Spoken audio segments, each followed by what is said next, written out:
আজকে 16ই ডিসেম্বর, তাই না? আমাদের কি দিবস? বিজয় দিবস। এই লক্ষ লক্ষ জনতা নিয়ে আমরা দোয়া করি আল্লাহ যেন সকল মুক্তিযোদ্ধা ভাইদের কবরগুলোকে জান্নাতের টুকরা বানায় দেয়। আমরা পড়ি আমিন।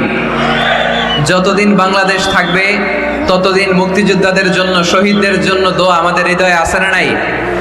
এক সাগরে রক্তের বিনিময়ে বাংলার স্বাধীনতা আনলে যারা, আমরা তোমাদের ভুলব না, আমরা তোমাদের ভুলব না।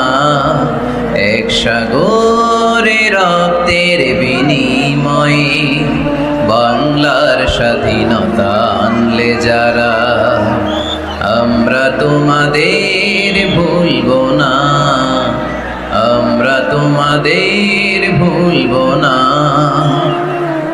দুঃসহ বেদনার কণ্টক পথবে শোষণের নাগ পাশ ছিঁড়লে যারা, আমরা তোমাদের ভুলব না, আমরা তোমাদের ভুলব না। ঠিক কি না? সকল মুক্তিযোদ্ধাদের কবরগুলোকে আল্লাহ তুমি জান্নাতের বাগান বানিয়ে দাও, পড়ি আমিন। তোমার বিশেষ নূর দিয়ে মুনাওয়ার করে দাও, আওয়াজ করে পড়ি আমিন। এই দুনিয়াতে যা দেখা যায় সব সম্পদ, আর এই সম্পদের মধ্যে শ্রেষ্ঠ সম্পদ হচ্ছে নেককার নারী। তাই বোনদেরকে যেন আমরা কোরআন সুন্নাহর পথে আসার সুযোগ করে দেই, তাদেরকে যেন ইসলামী লেকচার পড়ার সুযোগ করে দেই, ইসলামী বই পড়ার সুযোগ করে দেই। নারীদের স্টেটাসকে, মর্যাদাকে ইসলাম বাড়িয়েছে। ইসলাম বলেছে খায়রুকুম মান বুখিরা বিল উনসা, যে ঘরের প্রথম সন্তান কন্যা ওই ঘরটারে বরকত দিয়ে ভরে দেয় কে? আপনাদের ঘরে সর্বপ্রথম মেয়ে হয়েছে কার কার? দেখি প্রথম মেয়ে কার? মাশাআল্লাহ, আমারও দুই মেয়ে, আপনারও দুই মেয়ে, মাশাআল্লাহ। হাত নামান চড়াঙ্গার ভাইরা, হাত নামান। তো এই ঘরগুলো বরকতময়। আল্লাহ রাসূল সাল্লাল্লাহু আলাইহি ওয়াসাল্লামের 3 ছেলে ছিল, একজনও বেঁচে ছিল না। আল্লাহ নিয়ে গেলেন ছোটবেলায়। 4 মেয়ে ছিল, ওনারা বেঁচে ছিলেন। রুকাইয়া, জাইনাব, উম্মি কুলসুম আর ফাতেমা। আওয়াজ করে পড়েন সুবহানাল্লাহ। ফাতেমা রাদিয়াল্লাহু তাআলা আনহাকে আল্লাহ রাসূল সাল্লাল্লাহু আলাইহি ওয়াসাল্লাম খুব বেশি ভালোবাসতেন। আল্লাহ রাসূল সাল্লাল্লাহু আলাইহি ওয়াসাল্লাম বলতেন, ফাতেমা তু বিদউম মিন্নি, ফাতেমা আমার কলিজার টুকরা। যে ফাতেমারে কষ্ট দেয় সেজন্য আমি নবীকে কষ্ট দেয়, আর যে ফাতেমার মুখে হাসি ফুটায় সেজন্য আমি বিশ্ব নবীর মুখে হাসি ফুটাই। সুবহানাল্লাহ। রাসূল সাল্লাল্লাহু আলাইহি ওয়াসাল্লাম কোনো সফরে গেলে সব শেষে ফাতেমা রাদিয়াল্লাহু তাআলা আনহার সাথে দেখা করে যেতেন। আবার সফর থেকে যখন আল্লাহ রাসূল সাল্লাল্লাহু আলাইহি ওয়াসাল্লাম ঘরে ফিরতেন, তখন এসেই আল্লাহ রাসূল সাল্লাল্লাহু আলাইহি ওয়াসাল্লাম ফাতেমা রাদিয়াল্লাহু তাআলা আনহার সাথে দেখা করতেন। নারীদেরকে খুব ভালোবাসতেন, বলতেন রিফকাম বিল কাওয়ারির, কাচের গ্লাসের সাথে আল্লাহ রাসূল নারীদেরকে তুলনা দিয়েছেন। কাচের গ্লাস যেমনি আস্তে রাখি, আস্তে ধরি, আস্তে উঠাই, আমাদের মা বোনদের সাথে যেন আমরা খারাপ আচরণ না করি, আমরা যেন মেজাজ না দেখাই, আমরা যেন মুচকি হাসি দিয়ে কথা বলি। এদিকে বিবাহিত আছেন কারা কারা? আজকে দেখি বিবাহিত। এই ছোট বাচ্চারা তোমরা হাত তুলো না আবার। মাশাআল্লাহ, হাত নামান। আপনারা বাসায় রাগারাগি করেন না তো? ভাবিদের সাথে রাগারাগি করবেন না। আপনার ব্যাপারে ভাবিদের কাছ থেকে আল্লাহ তাআলা সার্টিফিকেট নেবেন। খায়রুকুম খায়রুকুম লিআহলি, তোমাদের মধ্যে আল্লাহর কাছে ওই ব্যক্তি সবচেয়ে সেরা যে তার স্ত্রীর কাছে সেরা। এজন্য স্ত্রীর সাথে ভালো আচরণ করবেন, মুচকি হাসি দিয়ে কথা বলবেন। আল্লাহ রাসূল বলেছেন, তাবাসসুমুকা ফি ওয়াজহি আখিকা সাদাকা, your smile to your brother it's a charity. তুমি তোমার ভাইয়ের দিকে তাকিয়ে যে মুচকি হাসি দাও, ওই মুচকি হাসি দিলেও সৎকার সওয়াব দেয় কে? আপনি স্ত্রীর সাথে মুচকি হাসবেন, সওয়াব আছে না নাই? স্ত্রীকে ভালোবাসার কথা শোনাবেন, সওয়াব আছে না নাই? এমনকি আল্লাহর হাবিব বলেছেন, অফি বুদআই আহাদিকুম সাদাকা, তোমরা শীতের রাতে স্বামী স্ত্রী যখন এক কম্বলের নিচে সময় কাটাও, ওই সময়গুলোর জন্য তোমার আমলনামায় সওয়াব দিয়ে ভরে দেয় কে? এজন্য আজকে থেকে মুচকি হাসি দিয়ে কথা বলবেন, আগে সালাম দিবেন। স্ত্রীকে আগে সালাম দিতে রাজি আছেন তো? আল্লাহ রাসূল সাল্লাল্লাহু আলাইহি ওয়াসাল্লাম ওনার স্ত্রীদেরকে আগে সালাম দিতেন। আম্মা জান আয়েশা বললেন, এত বছর বিশ্বনবীর সাথে সংসার করলাম, একদিন আল্লাহ রাসূল সাল্লাল্লাহু আলাইহি ওয়াসাল্লামকে আমি আগে সালাম দিতে পারি নাই। মাঝে মাঝে লুকিয়ে থাকতাম যে আজকে আগে সালাম দিব, কিন্তু আল্লাহ রাসূল সাল্লাল্লাহু আলাইহি ওয়াসাল্লাম এশার নামাজ পড়ে যখন ঘরে ঢুকতেন, ঘরে ঢোকার অনেক আগ থেকে আম্মা জান আয়েশাকে বলতেন আসসালামু আলাইকুম ওয়া রাহমাতুল্লাহি ওয়া বারাকাতুহু। এজন্য আমরা যেন বেশি বেশি সালাম দেই। তো একজন নারী বরকতময় কিনা আমরা বুঝবো তার প্রথম সন্তান যদি কন্যা, তার মানে কন্যা আসলেই ঘরে বরকত আছে না নাই? আছে। এরপরে এই কন্যাকে যখন আপনি শিক্ষাদান করবেন, ভালো পাত্রের হাতে তুলে দিবেন, তখন ওই কন্যা বাবার জন্য জান্নাতের দরজা খুলে দেয়। সুবহানাল্লাহ পড়তে পারলেন না? এরপর সে যখন কারো স্ত্রী হয়, তার কাছ থেকে আল্লাহ তাআলা সার্টিফিকেট নেয় স্বামীর ব্যাপারে। তারপর যখন সন্তান সম্ভবা হয়, অনেক নারী বাচ্চা ডেলিভারি করতে যেয়ে মারা যায়। সন্তান ডেলিভারি করতে যেয়ে যে নারী মারা যায়, ওই নারীদেরকে কিয়ামতের দিন আল্লাহ শহীদদের কাতারে দাঁড় করায় দিবে। আর যদি সহি সালামতে বাচ্চা ডেলিভারি করতে পারে, তাহলে ইসলাম বলে আল জান্নাতু তাহতা আকদামি উম্মাহাতিকুম। ও দুনিয়ার পুরুষেরা শোনো, তোমাদের পায়ের নিচে থাকে জুতা, জুতার নিচে থাকে বালু, আর এক একটা মায়ের পায়ের নিচে থাকে তার ছেলে মেয়েদের জান্নাত। পড়েন সুবহানাল্লাহ। ওগো মা তুমি এই ধরনের শ্রেষ্ঠ নিয়ামত, তোমারই পদ তলে রয়েছে জান্নাত। ওগো মা তুমি এই ধরনের শ্রেষ্ঠ নিয়ামত, তোমারই পদ তলে রয়েছে জান্নাত। সুবহানাল্লাহ পড়েন।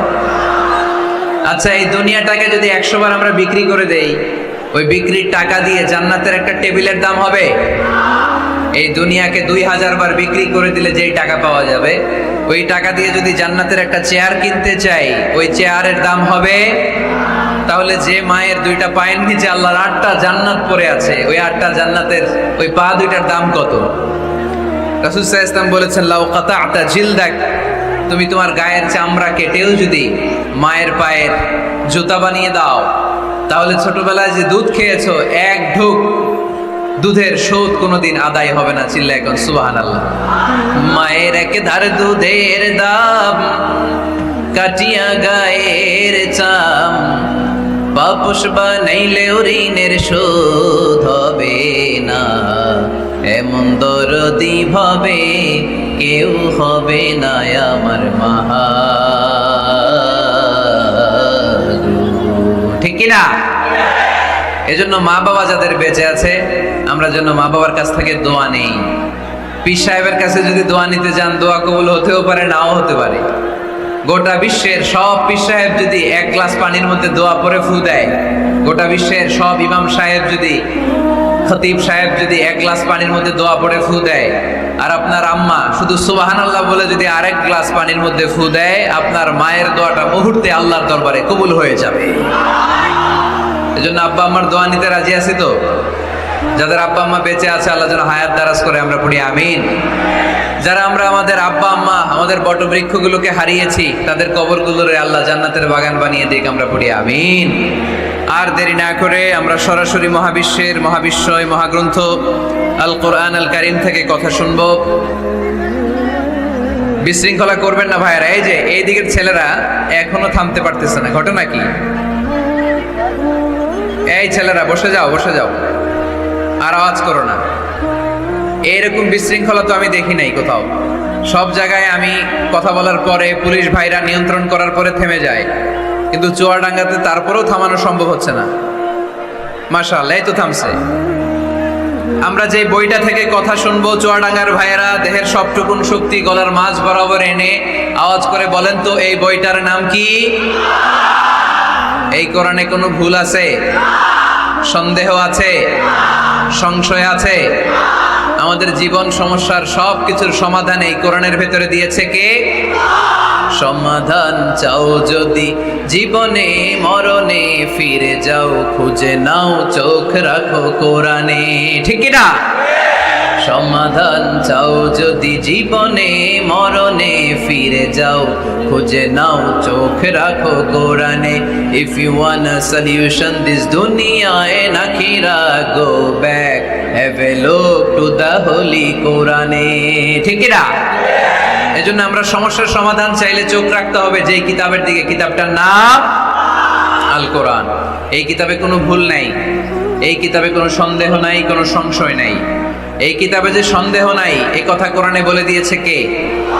রব্বুল আলামিন বলেন, যালিকাল কিতাবু লা রাইবা ফীহি হুদাল লিল মুত্তাকিন। সবাই পড়েন আমার সাথে, যালিকাল কিতাবু লা রাইবা ফীহি হুদাল লিল মুত্তাকিন। This is the book, the most authentic and original book in the world. There is no doubt in it and a guidance to those who are muttaqin. এই বইটা এমন বই যেখানে কোনো ভুল নাই, কোনো সন্দেহ নাই, কোনো সংশয় নাই। মুত্তাকিনদের জন্য এই বইয়ের ভেতরে হেদায়েত রেখে দিয়েছে কে? আল্লাহ। আবার রব্বুল আলামিন বলেন, আলিফ লাম রা, কিতাবুন আনজালনাহু ইলাইকা লিতুখরিজান নাসা মিনাল যুলুমাতি ইলান নূর। ও Muhammad sallallahu alayhi wasallam, I've revealed this holy and sacred book unto you in order to lead the mankind out of darkness into the light. ও নবী, আমি কেন এই কোরআনকে আপনার কাছে পাঠিয়েছি আপনি জানেন? অন্ধকারাচ্ছন্ন মানুষগুলোকে আলোর পথে নিয়ে যাওয়ার জন্য, জাহান্নামীগুলারে জান্নাতি বানানোর জন্য, রাম আর বামপন্থীগুলারে ডানপন্থী বানানোর জন্য। চিল্লায় বলো ঠিক কিনা? এজন্য কোরআনের সাথে আমাদের অ্যাটাচমেন্ট বাড়ানোর দরকার আছে না নাই? আমরা যেন বেশি বেশি কোরআনের সাথে সম্পর্ক বাড়াতে পারি, কোরআনকে যেন আমরা বন্ধু বানাই। আমাদের বন্ধু হবে কোরআন। আমাদের বন্ধু হবে কি? আমাদের নিঃসঙ্গ সময়ের বন্ধু হতে হবে কোরআন। এই কোরআন যদি দুনিয়াতে আমরা বন্ধু বানাতে পারি কোরআনকে, কবরেও এই কোরআনকে আমাদের বন্ধু বানায় দিবে কে? কিয়ামতের ময়দানেও এই কোরআনকে আমাদের জন্য সুপারিশকারী করে বানাবে কে? সেই মহাবিশ্বের মহাবিশ্বয় মহাগ্রন্থ আল কোরআন আল কারীম থেকে আমি একটা সূরার কিয়দাংশ তেলাওয়াত করেছি। আজকের চুয়াডাঙ্গার এই বিশাল জনসমুদ্রে এই সূরার কিছু মেসেজ এই চমৎকার রজনীতে আপনাদের সাথে আমি শেয়ার করব। আওয়াজ করে পড়তে হবে ইনশাআল্লাহ। কোরআনের যেখান থেকেই বলি ওইখান থেকে বরকত আছে না নাই? অনেকে বলে, হুজুর ওই এলাকায় পর্দার ওয়াজ করছেন, এখানে পর্দার কথা বলেন কেন? বলে না? অনেকে বলে, হুজুর ওই জেলায় নামাজের ওয়াজ করছেন, তো এই জেলায় আবার নামাজের কথা কন কেন? হুজুর ওইখানে সুদ খাওয়া যাবে না বলছেন, এইখানে বলেন কেন? নামাজ কি শুধু ওই জেলায় লাগবে? পর্দাকে শুধু ঢাকাবাসীদের জন্য লাগবে, চুয়াডাঙ্গায় লাগবে না? আমরা সূরা ফাতিহা প্রতিদিন কয়বার পড়ি? ফরজ নামাজে 17 বার, সুন্নত সহ 40-45 বার। যে ব্যক্তি 50 বছর ধরে নামাজ পড়ে, এই বেটা যে কয় লক্ষবার সূরা ফাতিহা পড়ছে বেটা নিজেও জানে না, ঠিক কি না? আচ্ছা, আপনারা কি জানেন যে সূরা আর রহমানে একটা আয়াত আছে, যে আয়াতটা আল্লাহ বারবার বারবার ওই সূরার ভেতরে উল্লেখ করেছে, সূরা আর রহমানে? জানেন কি আয়াতটা কি? কি আয়াত? ফাবিআইয়ি আলা রাব্বিকুমা তুকাযিবান। এই আয়াতটা আল্লাহ তাআলা একবার দুইবার নয় 31 বার উল্লেখ করেছেন সূরা আর রহমানের ভেতরে। সুবহানাল্লাহ পড়েন।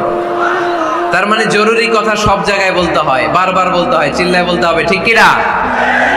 আজকে আমরা সূরা দোহা থেকে কথা শুনবো।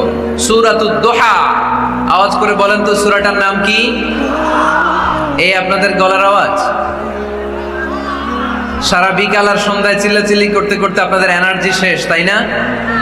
সূরাটার নাম সূরাতুদ দোহা। আওয়াজ করে বলেন তো সূরার নাম কি? মাশাআল্লাহ, আওয়াজ আছে তো? এনার্জি শেষ হয়ে যায় না এখনো বেঁচে আছে চুয়াডাঙ্গার লোক। তো আলোচনা শেষ পর্যন্ত এরকম আওয়াজ করে উত্তর দেওয়া যাবে? মাশাআল্লাহ। এখন একেবারে ঠান্ডা, এবার আমরা প্রাণ খুলে কথা শুনবো কোরআনের। এই সূরাটা কোরআনের 93 নাম্বার সূরা। কত নাম্বার? এই সূরায় আয়াত আছে 11টা। কয়টা? এই সূরাটা মাক্কি সূরা। কি সূরা? মাশাআল্লাহ। আমি সবসময় বলি, যেহেতু লক্ষ লক্ষ মানুষের গ্যাদারিং, আমরা যদি ক্লাসের মতো করে প্রশ্ন করি, উত্তর করি, তাহলে আপনাদের মনে থাকবে, কিছু মেসেজ নিয়ে যেতে পারবে। এজন্য কষ্ট হলেও শেষ পর্যন্ত উত্তর দেওয়া যাবে বাঘের বাচ্চার মতো চিল্লায়া ইনশাআল্লাহ। তাহলে আমি প্রশ্ন করি, উত্তর দেন। আওয়াজ করে বলেন তো সূরাটার নাম কি? কত নাম্বার সূরা? আয়াত সংখ্যা কত? সূরাটা মাদানী সূরা। কি সূরা? মাশাআল্লাহ, মনে রাখছেন তো দেখি। এই সূরাটা একটা আশা জাগানিয়া সূরা। হতাশ ব্যক্তিদের জন্য এই সূরায় মেডিসিন আছে, প্রেসক্রিপশন আছে, আছে রেমেডি। এই সূরার সেন্ট্রাল থিম বা কেন্দ্রীয় আলোচ্য বিষয় হচ্ছে মুমিন কখনো হতাশ হয় না, মুমিন কখনো নিরাশ হয় না, মুমিন কখনো হাল ছেড়ে দেয় না, মুমিন ভরসা রাখে একজনের উপর। চিল্লায় বলতে হবে, তিনি কে? লা তাইয়াসু মির রাউহিল্লাহ ইন্নাহু লা ইয়াইয়াসু মির রাউহিল্লাহি ইল্লাল কওমুল কাফিরুন। সাইয়েদনা ইয়াকুব আলাইহিস সালাম তার ছেলেদেরকে বলেছিলেন, কলিজার টুকরা, আমার বাছাধনেরা, আল্লাহর রহমত থেকে নিরাশ হয়ো না। আল্লাহর দয়া, কৃপা, করুণা, মার্সি, ব্লেসিংস এন্ড বাউন্টিজ থেকে নিরাশ হয়ো না। কাফেররা ছাড়া আল্লাহর রহমত থেকে কেউ নিরাশ হয় না। মুমিন কখনো আল্লাহর রহমত থেকে নিরাশ হয় না। হ্যাঁ, মুমিনের জীবনে বিপদ আসে, ক্রাইসিস আসে, সংকট আসে। বিপদ নাই, সমস্যা নাই, পেরেশানি নাই, এরকম জীবন কারো আছে? কেউ দাঁড়ায় বলতে পারবেন, হুজুর আমার জীবনে কোনো বিপদ নাই, কোনো সমস্যা নাই? কেউ বলতে পারবেন? বিপদ, পরীক্ষা আল্লাহ আমাদেরকে দেয় পরীক্ষা করবার জন্য, ঠিক কিনা? বিপদ আল্লাহ আমাদেরকে দেয় আমাদের কোমরগুলোকে সোজা করবার জন্য, আমাদের পায়ের নিচের মাটিকে শক্ত করবার জন্য, প্রতিকূল পরিবেশে নিজের অবস্থানকে শক্তভাবে জানান দেওয়ার জন্য। চিল্লায় বলেন ঠিক কিনা? এজন্য যারা হতাশ, যারা নিরাশ, যারা টেন্সড, ফ্রাস্ট্রেটেড পিপল, হতাশদের জন্য এই সূরায় আছে আশা, আশার বাণী, আলোর বাণী। কারণ দোহা মানে আলো। দোহা মানে কি? আলো কথাটা শুনতেই লাগে ভালো, ঠিক কিনা? আলো বললেই কেমন ভাল লাগে না? কারণ আশার আলো, এটা সম্ভাবনার আলো। অন্ধকার দেখলে বাচ্চারা ভয় পায়, আলো দেখলে বাচ্চারা ভয় পায়। এজন্য আমরা অন্ধকার চাই না, আমরা চাই আলোর পথ। এই কোরআন এসেছে আমাদেরকে আলোকিত করতে, ঠিক কিনা? আল্লাহ রাসূল সাল্লাল্লাহু আলাইহি ওয়াসাল্লামের খুব মন খারাপ, তিনি খুব বিচলিত, তিনি খুব পেরেশান। আল্লাহ রাসূল সাল্লাল্লাহু আলাইহি ওয়াসাল্লামের পেরেশানি দূর করার জন্য সান্ত্বনার বাণী হিসেবে আল্লাহ তাআলা এই সূরাটা আল্লাহ রাসূলের জন্য ডেডিকেট করে নাজিল করেছেন। চিল্লায় পড়েন সুবহানাল্লাহ। আর আল্লাহ বুঝাতে চেয়েছেন, আমার নবীকে আমি যেভাবে পেরেশানি দূর করেছি, সাহায্য করেছি, মুমিনদের জীবনেও আমি আল্লাহর পক্ষ থেকে সাহায্য আছে না নাই? এজন্য আমরা কখনো হতাশ হব না। এই মেসেজটা যদি বাড়িতে আজকে নিয়ে যেতে পারো, চুয়াডাঙ্গার ছেলেরা, অনেকে হতাশ ব্যক্তি জীবনে, পেশাগত জীবনে, পারিবারিক জীবনে হতাশ, চাকরি হয় না, ব্যবসায় মন্দা। যাদের ব্যবসা মন্দা, এই শাহিদুজ্জামান টরিক ভাইয়ের সাথে দেখা করবে। সফল ব্যবসায়ী, বাংলাদেশ কাঁপায়, এখন সিঙ্গাপুর কাঁপাইতেছে। তো তোমরা ওনাকে ধরবা টাইট করে, যে ভাই কিভাবে আপনি সফল হলেন, শোনান আপনার সফল হওয়ার গল্প।